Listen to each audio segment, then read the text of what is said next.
Eu tô vendo aí. Que o menininho falava lá da Eu tô vendo a hora que o cavalo soltar o pum aí, que vai ser um barato. Essa boca assim, ó.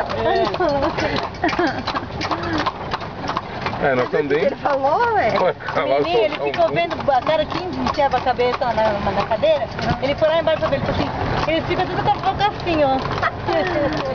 Aí, ó, nós estamos aqui no... Ah, ele amarrou o rabo do cavalo. Aqui.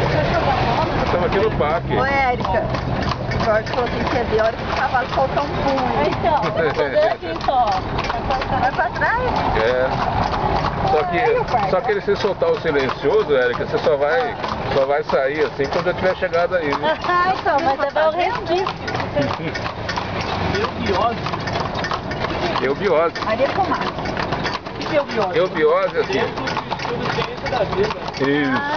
Aí. Não entendi nada, isso aí. Mas neguinho, né? Neguinho do escambau.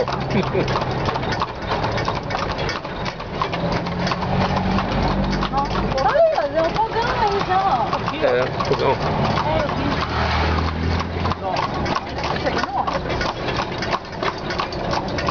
Vila Carneiro.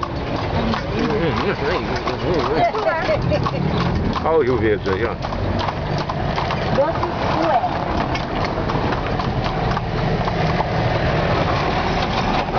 Aqui tem que passar um de cada vez, Mas né? demora muito pra acostumar em dois aí, não?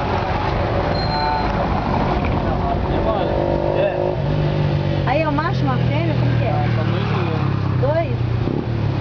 Eles estão muito juntinhos, se fosse cachorro brigava.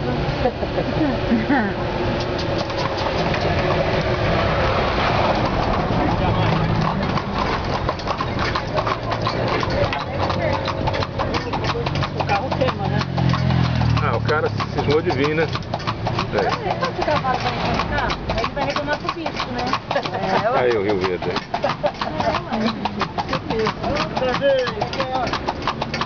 Fazer o freguinho assim, Maurício. Aí, ó.